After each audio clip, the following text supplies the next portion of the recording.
Grand Theft Auto 5 has shipped over 225 million copies, and it still has police that spawn behind you out of thin air. That's 13 years and 3 console generations without a fix. But the cops are only one item on the list. There's the doors that never open, the missions that only work one way, and the story mode Rockstar promised to expand and then quietly walked away from. GTA 6 launches November 19th. So let's talk about what it has to fix. One of these matters more than all the rest, and I'll get to it. Here's what makes this list worth making. Rockstar has already solved most of these problems. They just never solved them in GTA 5. Some of it in GTA 4 back in 2008, some of it in Red Dead Redemption 2. So this isn't a hate video, it's a list of what carried over from 2013 that shouldn't carry over again. Number 1 is the wanted system, and everybody has a story about this one. In Grand Theft Auto 5, you bump a pedestrian, a star appears, and a squad car is already rolling up. Not dispatched from a station, just there.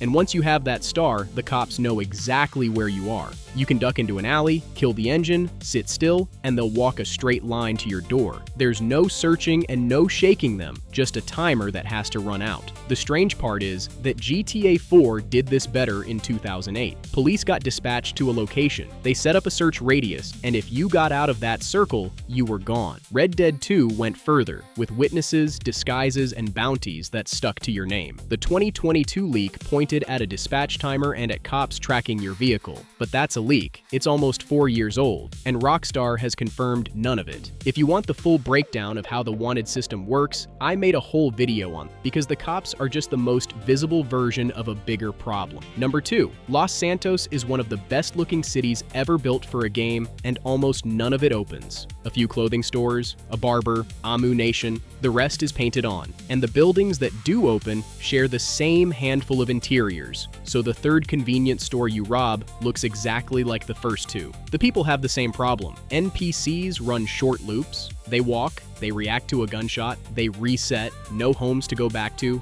no jobs to show up for, so the city stops existing the second you drive past it. Red Dead 2 already proved Rockstar can do better because people in Valentine had schedules and shopkeepers remembered you. The 63 screenshots Rockstar released in June show a lot of interiors. Salons, tattoo shops, clubs. You'll see specific counts thrown around online, but Rockstar has not put an official number on that, and the number matters less than whether those rooms do anything once you're inside them. Number 3, GTA 5 gives you an open world right up until a mission starts. Then it becomes a hallway. Drive this route, stand here, shoot these guys in this order. Step outside the line the designer drew, and you get a fail screen and a restart. The heists were sold as the fix. Loud approach or quiet approach. Pick your crew, pick your gunman. But both approaches are scripted end to end. Choosing the subtle option doesn't mean you solved it your way. It means you loaded a different script. Here's why this matters for GTA 6. Both trailers frame Jason and Lucia as a robbery duo, so the whole game is built on the exact thing GTA 5 was most rigid about. If the robberies in 6 are still one correct path with a fail state on either side, that's the same design in a better engine, and that leads straight into the biggest one on this list. Number 4, and this is the one. Rockstar promised more GTA 5 story and then stopped talking about it.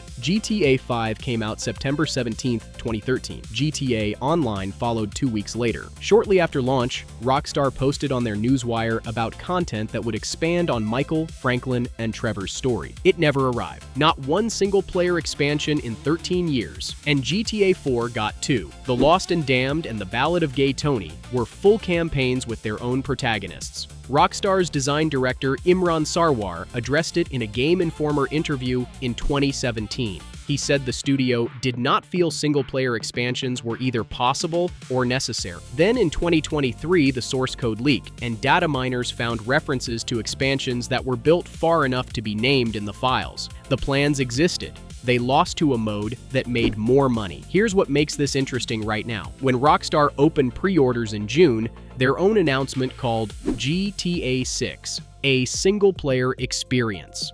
No online mode at launch. That's more than GTA 5's campaign ever got. But nobody has said a word about what happens after. And the mode that won that fight shaped the next problem. Number 5 is money, and it goes both ways. Finish GTA 5's last heist, and each of the 3 walks away with tens of millions of dollars. And there's almost nothing to do with it. You buy properties that pay a trickle, you buy every car, and then you're sitting on a balance that means nothing. On the other side, GTA Online built its economy around a store. Vehicles and businesses got priced high enough that grinding felt like work, and shark cards were sitting right there. Take-Two's CEO Strauss Zelnick has already said GTA 6 will include what the company calls recurrent consumer spending, which is the corporate way of saying microtransactions.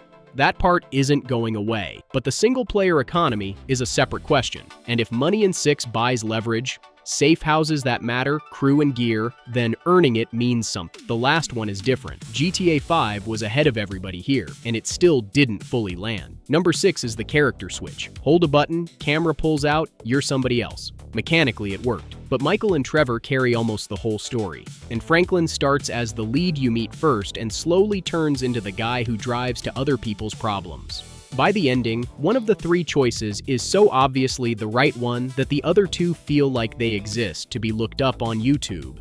GTA 6 goes down to 2, Jason Duval and Lucia Caminos, both playable, both confirmed by Rockstar, with a relationship at the center instead of 3 separate lives that occasionally intersect. 2 leads who need each other can share one spine, and the switch can carry real weight, because it decides who's in the room and who's waiting outside. So that's the list. And they're not 6 separate problems. GTA 5 built a world that looks alive and behaves like a set. The city reads as a real place until you touch it, and then you find the edges. The door that's texture, the cop that already knows, the mission that only runs one way. Which brings me back to the one I said matters most, and it's the campaign getting abandoned. Everything else here can be improved in a patch or grown over time, but only if somebody is still working on the single-player game 2 years after launch. Fix the wanted system and abandon the story mode, and you've got a better version of the same ending. Rockstar calling 6 a single-player experience is the most encouraging thing they've said about story mode in a decade. What I want to know is what November 20th looks like. That's my list. Drop the one that bugs you most in the comments, and tell me what I left out. The full police and wanted system video is coming up on screen right now if you want to go deeper on number 1. Thanks for watching.